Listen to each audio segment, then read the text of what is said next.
नमस्कार, स्वागत है आपका इंडिया न्यूज 28 में। आइए बात करते हैं उत्तर प्रदेश की कुछ खास खबरों की। अयोध्या खनन अधिकारी के छोटे बेटे का अपहरण करने की कोशिश। खबर उत्तर प्रदेश के अयोध्या जनपद की कैंट थाना पुलिस ने जिले के खनन अधिकारी के आवास से गैर जनपद निवासी 3 संदिग्ध युवकों को हिरासत में लिया है। चर्चा है कि खनन अधिकारी के छोटे बेटे का अपहरण करने की कोशिश में जुटे थे और कैब बुक करवाकर यहां आए थे। बताया गया कि खनन अधिकारी दीपक कुमार का दूरदर्शन चौराहे के पास डीएम आवास के निकट आवास है। शुक्रवार को किसी कार्य से लखनऊ गए थे। इसी बीच दूसरी पहर 3 युवक खनन निरीक्षक के आवास में घुस गए और काफी देर तक बाहर नहीं निकले तो चौराहे के पास इंतजार कर रहे कैब चालक ने आसपास के लोगों से चर्चा की। बताया कि युवकों ने उनका किराया भी नहीं दिया और खनन निरीक्षक के बेटे को अगवा करने की बात कह रहे थे। इसके बाद मामले की सूचना कैंट पुलिस को दी गई और मौके पर लोगों का मजमा जुट गया। कैंट पुलिस ने 3 युवकों समेत कैब चालक को हिरासत में लिया है और पूछताछ के लिए कैंट थाने लाई है। वही खनन अधिकारी डॉक्टर दीपक कुमार ने बताया कि वह लखनऊ से वापस लौट रहे हैं। उनका छोटा बेटा बोल नहीं पाता है। युवक उसी का अपहरण करने की बात कर रहे थे। पत्नी ने बताया है कि युवक 3 बजे से ही आवास के आसपास घूम रहे थे और जबरिया घर में घुस आए। फिलहाल वस्तुस्थिति सीसीटीवी फुटेज से साफ हुई। अयोध्या एसपी सिटी मधुबन सिंह ने जानकारी देते हुए कहा कि खनन अधिकारी के घर रेकी करने के मामले में 3 अभियुक्तों के खिलाफ कैंट थाने में मुकदमा दर्ज किया। तीनों अभियुक्तों को मजिस्ट्रेट के समक्ष प्रस्तुत करके रिमांड में लिया जा रहा है। आइए जानते हैं डॉक्टर दीपक कुमार, खनन अधिकारी व खनन अधिकारी की पत्नी और मधुबन सिंह एसपी सिटी अयोध्या ने क्या कहा। अयोध्या जिला ब्यूरो बी सिमिल्हा की रिपोर्ट। हमने अपने हस्बैंड को फ़ोन किया कि ये घर पे ऐसी ऐसी वारदात हुई है और तो इन्होंने कहा कि ठीक है, जो ड्राइवर आया है उसको तुम अभी जाने नहीं देना। तो जब आया है तो हमने कहा भैया क्या बात है, कहाँ से इनको लेके आए हो? तो इन्होंने कहा कि हम लखनऊ से बीबीडी से लेके आए हैं। तो हमको बीबीडी में किधर से लेके आए हो? वहाँ तो बहुत जगह है भाई। तो उसने बताया कि हम इनको देवा रोड की तरफ से लेके आए हैं, जहाँ आपका मकान है। हाँ, उधर हमारा मकान है, तो वहाँ से लेके आए हैं इनको और एग्जैक्ट लोकेशन ये लोग यहीं की डलवा के लाए हैं और हम अपना पैसा लेने आए हैं। उनका पैसा नहीं दिया था उन लोगों ने। बच्चे की मैम एक चीज ये है कि अभी और सर ने उसने यही कहा कि मैम आपसे एक बात पूछे। हमको पूछिए। कह रहा है यहाँ कोई बच्चा है छोटा जो बोल नहीं पाता है, उसी के बारे में ये लोग बात कर रहे थे गाड़ी में। हाँ, गाड़ी में।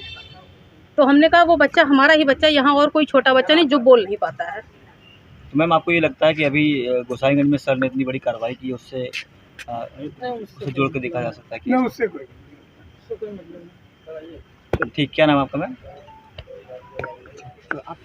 हम तो लखनऊ गए थे हाई कोर्ट। मेरी पत्नी ने मुझे फ़ोन किया लगभग वही 8-8 बजे कि 7:30-8 बजे कि हमारे घर पे जो है कि कुछ लोग आए हुए थे और घूम रहे थे अंदर कैंपस में। हमने यार पूछा कि भाई कौन था, कुछ पता लगा? तो उसने कुछ बताया नहीं, लेकिन उसी 5 मिनट बाद फ़ोन किया कि एक ड्राइवर कैब वाला जो है 3 आदमियों को ढूंढ रहा है। कह रहा है कि आपके घर के पास जो है 3 लोग इसी अंदर घुसे हैं, हमारा किराया नहीं दे रहे हैं। तो पत्नी ने पूछा कि क्या बात है भाई, क्यों? तो उसने बताया कि मैडम 3 लोग आपके घर के अंदर घुसे हैं, लखनऊ से आए हैं और जो है कि हमारा किराया नहीं दे रहे हैं। तो पत्नी ने फिर पूरी बात जब पूछी तो उसने बताया कि गाड़ी में ये लोग बात कर रहे थे कि एक छोटा सा बच्चा है 2.5-3 साल का, वो जो है कि बोलता नहीं, उसी के चक्कर में ये लोग आए थे। तो वही पूछने लगा कि मैडम आपके यहाँ कोई छोटा बच्चा है क्या जो बोलता नहीं है?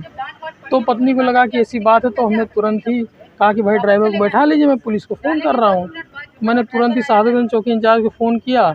उसके बाद चौराहे पर ही ये लोग घूमते हुए मिल गए और ड्राइवर ने उनको पहचान की कि यही हैं, तो उनको किसी तरह पकड़ा गया। बाद में मैंने तो थाना कैंट के इंस्पेक्टर साहब को भी फ़ोन किया, वो तुरंत ही फोर्स वो लोग भेजे हैं, उनको पकड़ा गया है। अब मामला और घर में जो मुझे पता लगा, एक बार 3 बजे गए, फिर 4 बजे, इसी तरह मतलब कई बार गए हैं, 2-3-4 बार। तो कैंपस में ही घूम रहे थे क्योंकि बच्चे अपनी मदर के साथ थे, तो इसलिए वो उनको मौका नहीं मिला होगा। अब उन्हीं से एक्चुअल पूछा जाए क्या फैक्ट है। बाकी सर आपके द्वारा बड़ी कार्रवाई की गई है, क्या इसी से जोड़ के देखा जा सकता है क्या?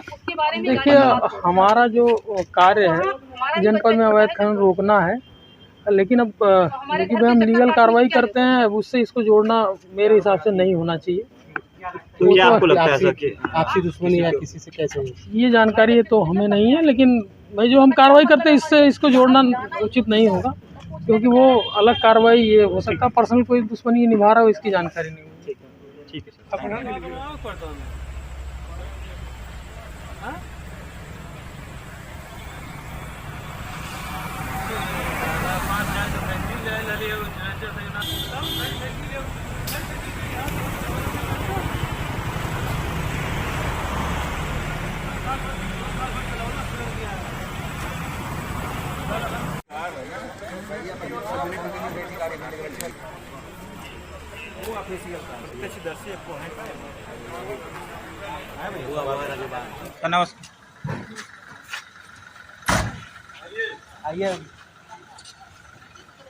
उनको बुला लो, यही बच्चा एक बार बच्चा ये था, उसको बुलाइए। औरत को जो बिहार में क्या पीछे करूँगा अनिल लीड निकालो लीड। बेटा इधर इधर चेहरा करो, ऐसा इधर आइए और आगे कर लेना तुम लोग एकदम।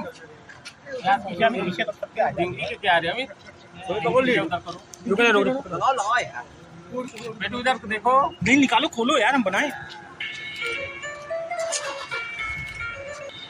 चलो अब भैया कहाँ गए? लीड निकालो। यह प्रकरण थाना कोतवाली कैंट का है।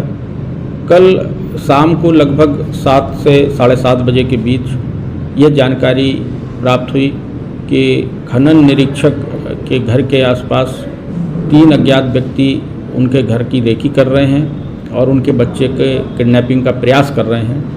इस सूचना पर थाना स्थानीय पुलिस मौके पर पहुंचती है। खनन निरीक्षक द्वारा थाना कोतवाली कैंट में एक तहरीर प्रस्तुत की, जिसके आधार पर थाना कोतवाली कैंट में मुकदमा पंजीकृत किया गया है। तीनों अभियुक्तों को गिरफ्तार किया गया है। उनसे विस्तृत पूछताछ करके जो मुकदमा पंजीकृत है उसमें उनका मजिस्ट्रेट के समक्ष प्रस्तुत करके रिमांड लिया जा रहा है और इसकी विवेचना की जा रही है।